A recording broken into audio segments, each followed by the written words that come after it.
तुमच्या आयुष्यात अशी एखादी व्यक्ती आहे का जी तुम्हाला भेटल्यावर एकदम नैराश्य येतं किंवा चिंता वाटते आणि जगण्याचा उत्साह निघून जातो? आपल्या सर्वांच्या आयुष्यात असा एखादा दुसरा माणूस असतोच जो आपल्याला जाणीवपूर्वक त्रास देतो. कधीकधी हे त्रास देणे तुमच्यातील मतभेदांमुळे किंवा एकमेकांना नापसंत करत असल्यामुळे असू शकते. नापसंती किंवा मतभेदामुळे होणारा त्रास हा फक्त एक चिडचिड असतो, पण टॉक्झिक स्वभावाच्या म्हणजेच एका प्रकारे मनोरुग्ण असणाऱ्या व्यक्तीकडून होणारा त्रास हा फक्त त्रास नसतो, तर तो तुमच्या जीवनातील एक नकारात्मक प्रभाव असतो जो तुमचे मानसिक शोषण करून तुमची जीवन ऊर्जा संपवणारा असतो, ज्यामुळे तुम्ही भावनिकरित्या थकून जाता. टॉक्झिक लोक एखाद्या परजीवीसारखे असतात. ते तुमच्या चांगुलपणावर जगतात. जर तुम्ही काळजी नाही घेतली तर टॉक्झिक लोकांसोबतचे विषारी नाते कालांतराने तुमचा सर्व आनंद, प्रेरणा आणि स्वाभिमान हिरावून घेऊ शकतो. आपण या व्हिडिओमध्ये टॉक्झिक स्वभावाचे 6 स्पष्ट लक्षणे बघणार आहोत. जर यापैकी एकही लक्षण तुम्हाला तुमच्या जवळच्या व्यक्तीमध्ये दिसलं तर वेळीच सावध व्हा. पहिले, जाणीवपूर्वक मानसिक छळ. हे सर्वात पहिले आणि स्पष्ट लक्षण आहे. टॉक्झिक लोक तुमचा प्रचंड मानसिक छळ करून तुम्हाला मानसिकरित्या खच्ची करतात. बरेचदा हे लोक तुम्हाला रडवतात, प्रचंड मनस्ताप देतात आणि मग लगेच रडून माफी मागतात आणि यापुढे मी असे वागणार नाही याचे खोटे आश्वासन देतात. हे एक जाणीवपूर्वक रचलेले षडयंत्र असतं. ते तुमच्या आत्मविश्वासावरच पहिला घाव घालतात, कारण व्यक्तीचा स्वाभिमान जितका कमी असतो तितके त्याचे शोषण करणे सोपे असते. 2. मॅनिप्युलेशन. हे लोक खूप धोकादायक असतात.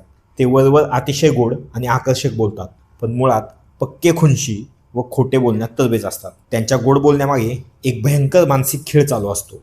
उदाहरणार्थ, एखादी घटना तुमच्या समोर घडलेली असली तरी ते म्हणतात असं काही घडलंच नाही, किंवा एखादी गोष्ट त्यांनी बोललेली असेल तर मी असं कधी म्हणलोच नाही असे ते बिनदिक्कत म्हणतात. अशा वागण्यामुळे तुम्ही तुमच्या स्वतःच्या आठवणीवर आणि मनावर शंका घेऊ लागतात. यामुळे तुमचा आत्मविश्वास कमी होत जातो. मानसशास्त्रात याला गॅस लाइटनिंग म्हणतात. टॉक्झिक लोक ही ट्रिक जाणीवपूर्वक वापरतात, स्वतःच्या चुका लपवण्यासाठी आणि तुम्ही न केलेल्या चुका मान्य करून घेण्यासाठी. हा त्यांचा एक कुटील मार्ग असतो. तिसरा, शोषण करणे. आपल्याला लहानपणीपासून शिकवलं जातं की दुसऱ्यांना मदत करा, त्यांच्यावर दया करा, पण टॉक्झिक लोकांसोबतची ही दया तुमची सर्वात मोठी चूक ठरते.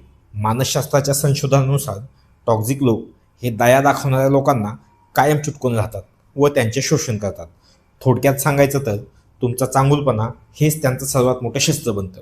ते तुमच्या दयाळूपणाचा फायदा घेतात आणि तुमच्या चांगल्या स्वभावाचा तुमच्या विरोधात वापर करतात. ते तुमची काळजी घेण्याचं नाटक करतात, जेणेकरून ते तुमचा वापर करू शकतील. त्यांच्या मनात फक्त त्यांचेच हित असते. त्यांची कायम अशी मागणी असते की तुम्ही त्यांना प्राधान्य द्यावे आणि त्यांच्या गरजा पूर्ण कराव्यात. चौथे, इतर गोष्टींचा राग तुमच्यावर काढणे. टॉक्झिक लोक त्यांच्या आजूबाजूच्या लोकांना मानसशास्त्रीय पंचिंग बॅग्स प्रमाणे वागवतात. जेव्हा जेव्हा त्यांना एखाद्या समस्येचा सामना करावा लागतो तेव्हा तेव्हा ते त्याचा राग इतरांवर काढतात आणि त्यांच्या नकारात्मक भावना दुसऱ्या कोणावर तरी लादून देतात. उदाहरणार्थ, ऑफिसमध्ये बॉसने त्यांना रागावले तर घरी येऊन ते तुमच्यावर ओरडतात. तुम्ही कितीही चांगले बोललात तरी चिडतात. ते तुमच्या कमकुवत जागांचा फायदा घेतात आणि तुम्हाला स्वतःबद्दल गिल्टी वाटायला लावतात, कारण दुःखाला नेहमी सोबती हवा असतो. 5. तडजोड न करणे. टॉक्झिक लोकांना नेहमी त्यांचाच मार्ग बरोबर वाटतो. त्यांना दुसऱ्यांची मतं आणि कल्पना अजिबात आवडत नाहीत. त्यांचा अहंकार खूप मोठा असतो. ते स्वतःला नेहमी बरोबर मानतात. तुमचे मत ते गांभीर्याने घेत नाहीत. तुम्ही विरोध केलात की रागवतात, धमकावतात आणि दबाव टाकतात. त्यांना तुमच्यावर नियंत्रण ठेवायचे असते. सर्व गोष्टी त्यांच्या मनाप्रमाणे व्हाव्यात असा त्यांचा आग्रह असतो. अशा लोकांसोबत राहणे खूप नैराश्यकारक असते. तुम्ही कितीही युक्तिवाद केला तरी ते समजून घेत नाहीत. शेवटी तुम्ही निराश आणि हतबल होतात. 6. Victim card. हे त्यांचे सर्वात आवडते अस्त्र आहे. टॉक्झिक लोक कायम असे भासवतात की त्यांच्यावर खूप अन्याय झाला आहे.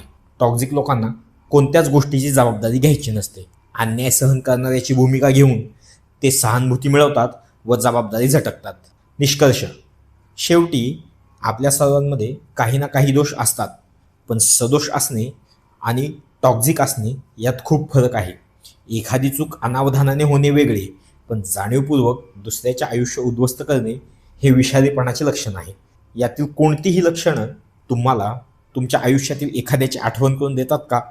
तसे असल्यास पुढे काय करायचा तुमचा विचार आहे? तुम्हाला आणखी कोणत्या विषयांवर बोलायला आवडेल? आम्हाला खाली कमेंट्समध्ये कळवा. लक्षात ठेवा, त्यांना वाचवण्याचा किंवा बदलण्याचा प्रयत्न करणे हे तुमचं काम नाही. स्वतःवर पुरेसे प्रेम करा, जेणेकरून तुम्हाला आनंद मिळतो त्यावर तुम्ही वेळ आणि ऊर्जा खर्च कराल. ज्यांना या व्हिडिओचा फायदा होऊ शकेल त्यांच्यासोबत हा व्हिडिओ नक्की शेअर करा. अशाच आणखीन उपयुक्त कंटेंटसाठी चॅनलला सबस्क्राईब नक्की करा.